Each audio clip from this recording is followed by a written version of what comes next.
nga naman dito si David. Nilibot ko na yung buong restaurant eh. Sige, teka nga. Mag-CR muna ako. Miss, nakalak yata yung pintuan. Baka pwede makibukas muna ako.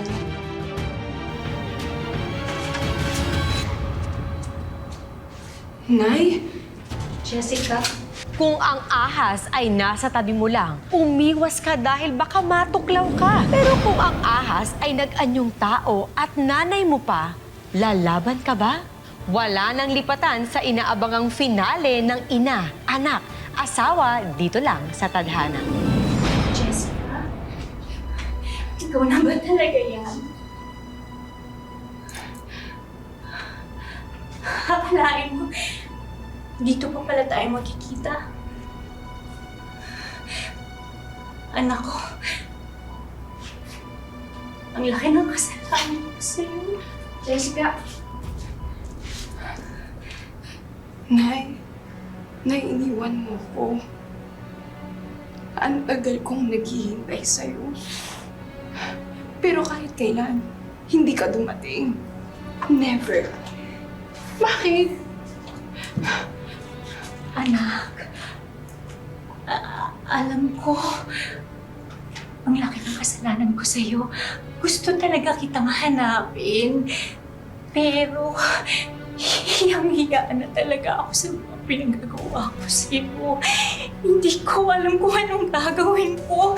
Kaya anak, patawarin mo ko, anak. Alam ko kung gaano kalaki ang kasalanan ko sa'yo. Sana mapatawad mo ko, anak.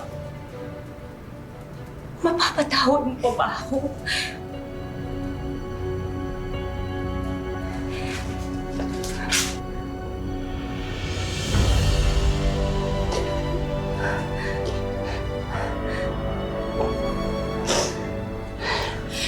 Patawad mo ba ako, anak?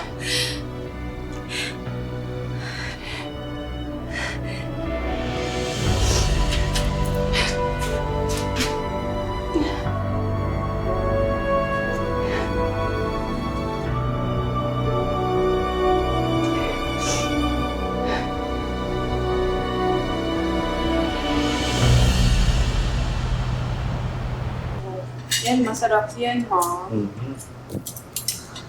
Salamat. Nay, nagluto po ako. Sariling i-recipe ko ng adobo yan. Sana ho magustuhan niyo. Anak, ang ganda na ng buhay mo ngayon. Ang layo na ng narating mo. Nay, buhay niyo na rin po ito ngayon. Napag-usapan kasi namin ni David na dito ka na ho titira. Di ba, love? Oo naman, love. Para makapag-bonding din kayo na nanay mo. Matagal kayo hindi nag-usap.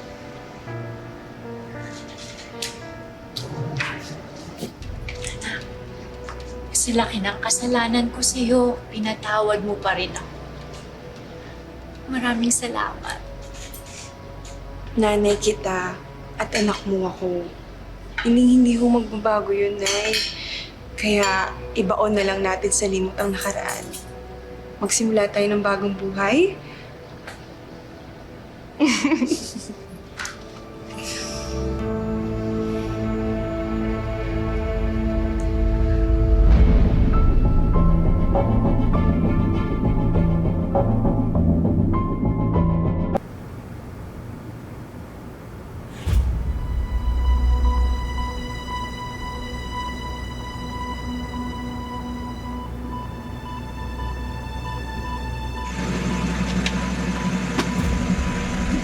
Ma'am, last stop na ho. Ma'am, last stop na ho.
nagluluto ako kain ng lugaw. Ito po.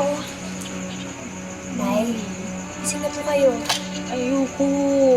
Nay, sige na po, para makakain na kayo. Para mabilis kang bumalik. Sinabi ko naman na ayoko! Natutulog ako eh! Ayoko kumain. Bakit bang kulit-kulit mo? Nay, kailangan niyo pong kumain. Eh, halos buong araw na po kayo hindi kumakain eh.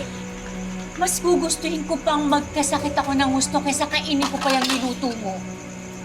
Alam mo ba kung bakit ako nagkakasakit? Ha? Alam mo? Dahil puro malas ang binibigay mo sa akin. Nay, sige na po, kumain na po kayo, Nay.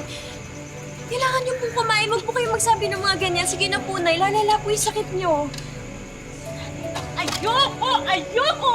Ayokong kumain! Ayoko sa'yo! Ayokong tinatawag mo akong nanay! Alam mo kung bakit, di ba? Sana pinalaglag na lang kita. Dahil sa araw-araw na ginawa ng Diyos, hindi mo lang pinapaalala sa akin yung bababoy sa akin, kundi pabigat ka sa buhay ko!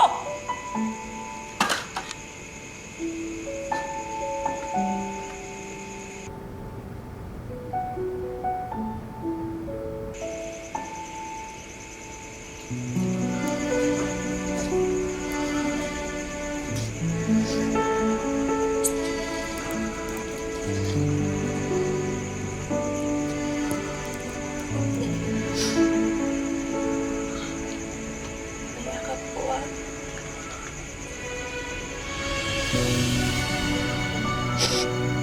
Magtulog na lang po kasi kita naiyakan ko eh.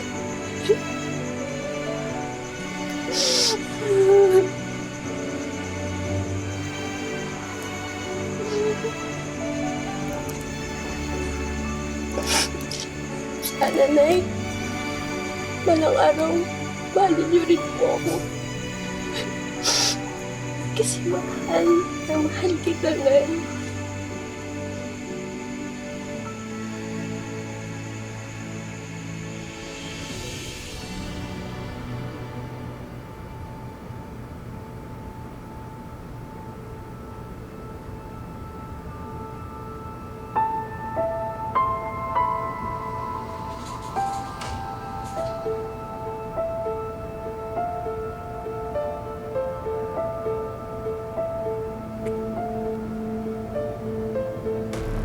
Ang galing din ang plano mo eh, no? Ngayon, hindi ko na kailangan magdahilan kay Jessica kapag nasasabik ako sa'yo. Miss na miss kita, grabe. Minsan si Jessica.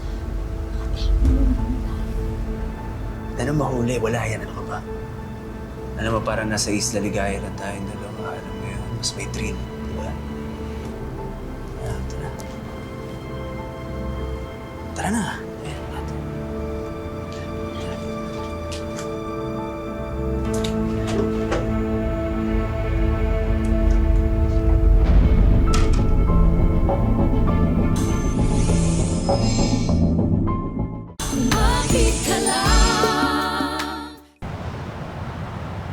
Marcy, ang sarap ng buhay ko dito. Ito yung matagal ko nang pinapangarap. Alam mo, Marcy, gusto magsimba tayo sa linggo para kilabutan ka naman sa pinagagawa mo. Marcy, nandito na ako. Wala nang urungan to. Marcy, ang kate, kinakamot agad. Hindi pinapalaki mo pa ng ganito. Hello po, Nay. Hi, Jessica.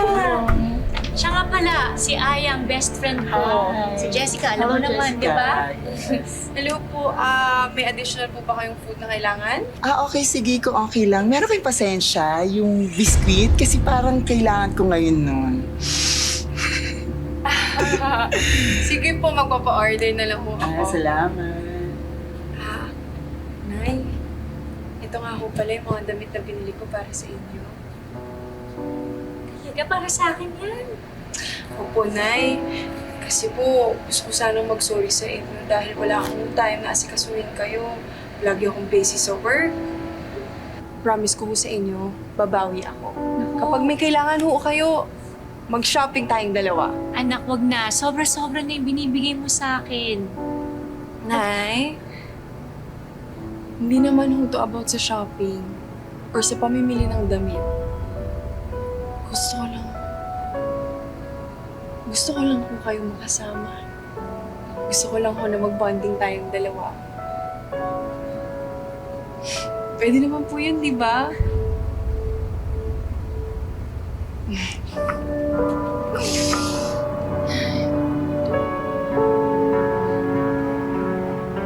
Akala ba ni Lorena true love niya si David? Maling-mali. Dahil ang lalaking pinili niya, isa palang malaking karma.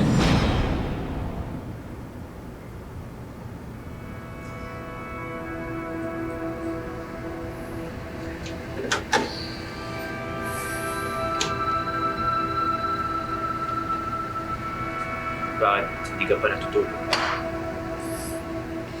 Hindi pa ako inaantok eh. Tsaka, nagutom ako bigla. Ako din eh, kaya gusto ko minum.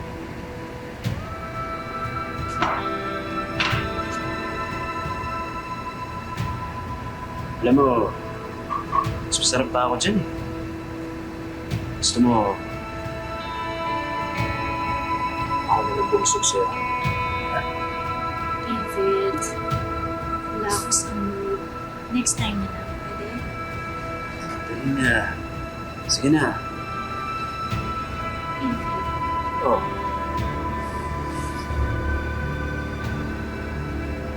next time na lang, sige na.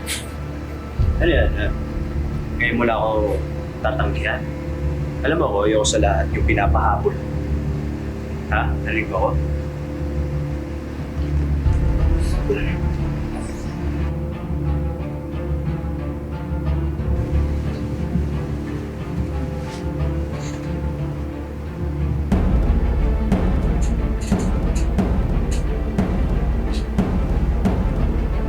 Love?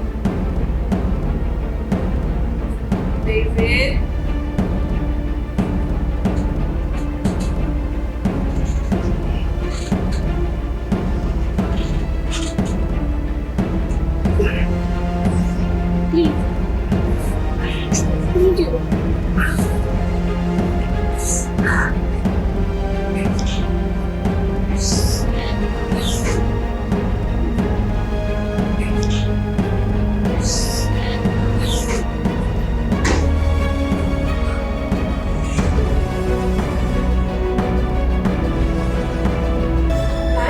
David? Jessica! Teka lang! Teka lang! Tumigil ka! Tumigil ka! Mayayop kayo! Bakit yung nanay ko? Magpapaliwanag kami! Ha?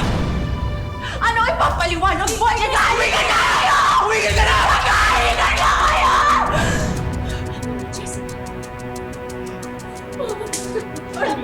Tumigil ka! Tama na! Hindi lang ako yung may kasalanan dito, ha? Parehas kaming dalawa may kasalanan dito. Ha? Matagal na kami may relasyon ng nanay mo! Sinundan niya pa nga ako dito, tinukso niya ako eh!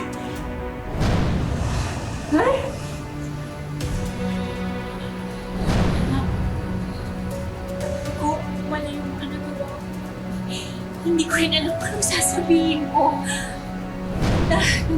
Nagdala lang ako sa tukso, anak. I'm sorry. Buhay ko na.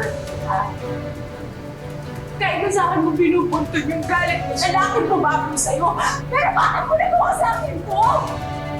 Anong klase kang ina? Wala kang kwenta ina! Wala kang kwenta na ina! Ayok ka!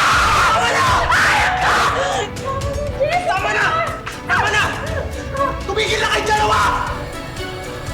Tama na, tumigil. Hoy! Bitawan mo yan! Bitawan mo yan! Jessica, tama na. Tama na. I'm so sorry. David! Jessica! Jessica! David, hayop ka nung ginawa mo, David! Kung di ko ginawa yan, tayo papatayin yan! Kaya ka huminga. Tumawag tayo ng tulong. Tumawag tayo ng tulong. Jessica! Anong tulong? Anong tulong sinasabi mo, ha? Ano, makukulong tayong dalawa? Tatawag ng pulis sumayon, ha? Tanga ka ba? Iwan na natin yan, halika na! Ayun ka! Kahit anong mangyari, natawag ako ng tulong. David, ano ba? Akin na yan! Ano sa akin yung... Akin na yan! Akin na yan! Akin na yan! Tulong! Tulong! Rhea! Balik ka dito! David, hindi ko pa Bumalik ka dito. Tumigil ka na. Huwag kang magsusumbong. Tama na.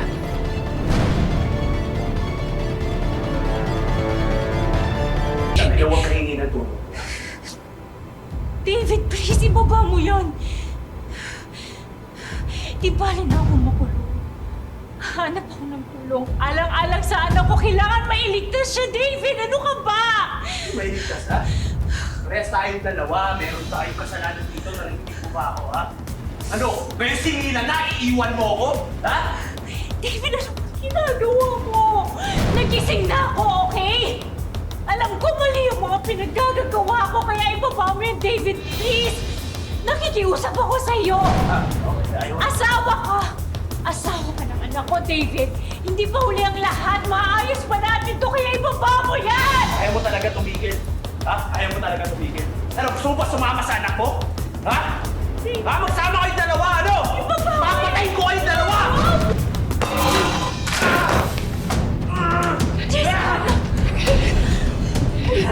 Halika na! Jessica! Jessica! Jessica! Hayop ka! Jessica! Jessica! Hayop ka! Hayop ka, David! Diyos ko, lumaban ka na! Lumapit ka lang, ha?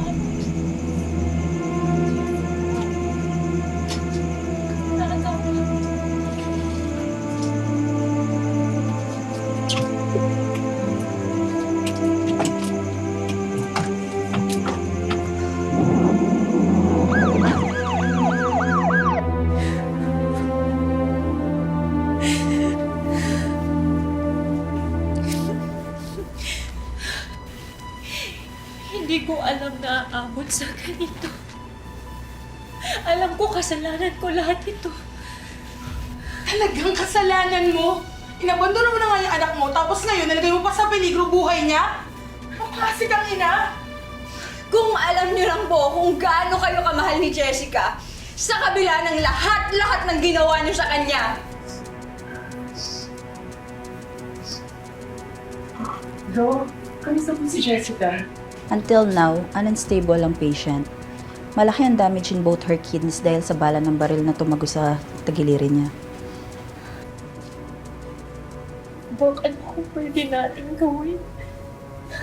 Right now, the patient needs a new kidney. Kaso lang mahaba ang pila para dito. Maraming pasyente naghihintay para sa mga organ donor. Dok, ako ho ang ina ng pasyente. Pwede ho bang ako nalang maging donor? Alang-alang po sa anak ko.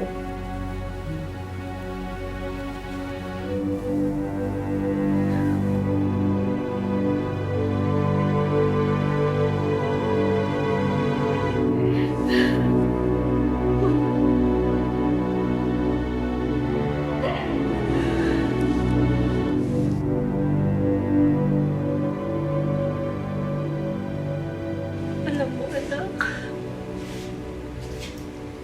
dati iniisip ko malas ka sa buhay ko. Pero ang totoo, ikaw talaga ang swerte sa buhay ko kasi ikaw ang nagmahal sa akin ng buong buo.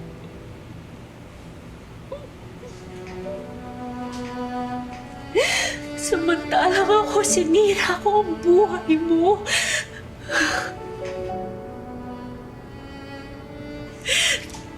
Kaya ako ang totoong malas. Anak, Huwag kang bibigay, anak. Nandito lang ako. Hindi ako papayag na mawala ka. Anak, tibayan mo ang loob mo. Nandito lang si nanay.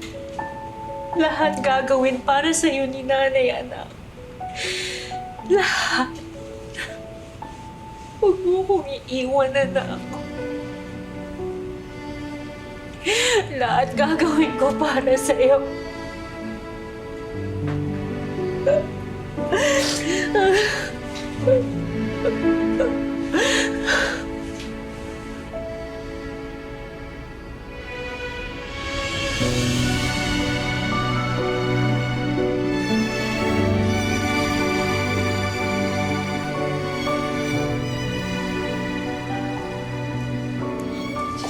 Jessica! Ko, anak, salamat naman at gising ka na. Salamat sa Diyos. Ano nangyari?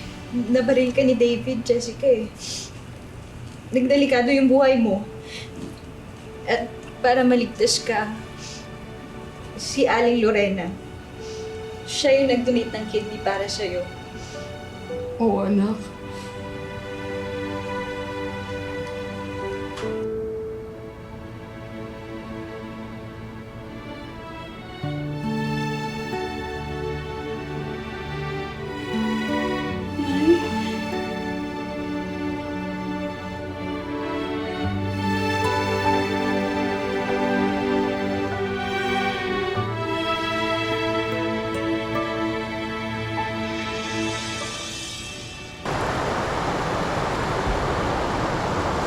May mga customer na nagreklamo, ha? Bakit daw may peklat yung fire dancer natin? Kausapin mo nga si Lorena, ha? Sabihin mo, huwag na muna siya sumayaw. Tumulong na lang muna siya sa kusina. Eh, kasi naman, ang aarte naman ng mga yun. Hindi naman qualify yung technique mo pag nag-perform na. Hindi sana kung pupugi. Oh, bakit? May reklamo kayong dalawa? Ha?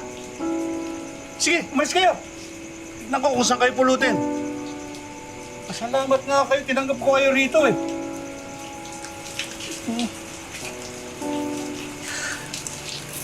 Kaya mo na yan, Marcy.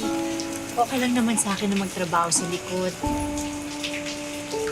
Tsaka para sa anak ko, kahit na anong mangyari, kakayanin ko. Pero siguro, Mars, baka maghanap na lang din ako ng ibang trabaho. Ayoko na dito sa isla. Okay, sige. Pero sigurado ka ba na ayaw mo na magpakita sa anak mo? Huwag na lang, Mars, kasi hiyang-hiya talaga ako sa nangyari. Mas mabuti na itong ganito yung wala ako sa buhay niya.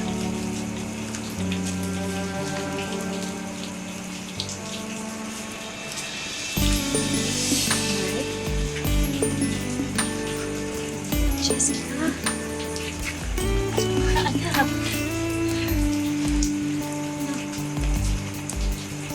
Tawarin mo ko.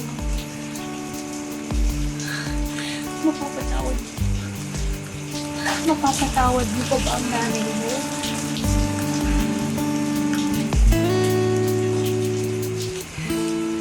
Mapit ka lang, mapit ka lang. Tagumpay mo ay bunga ng iyong pagsisikap. Mahirap magpatawad, lalo na kung sobra tayong nasaktan. Pero sana dumating ang panahon na mawala lahat ng sakit at kayanin nating magsimula ulit. Ang buhay ay hindi lamang isang daan na iginuhit para sa atin. Ito ay sangang daan na nagbibigay sa atin ng maraming pagkakataon na pumili at tahakin ang sarili nating tadhana. Magandang hapon mga kapuso. Ako po si Marin Rivera at ito ang Mas Pinalakas na Tadhana.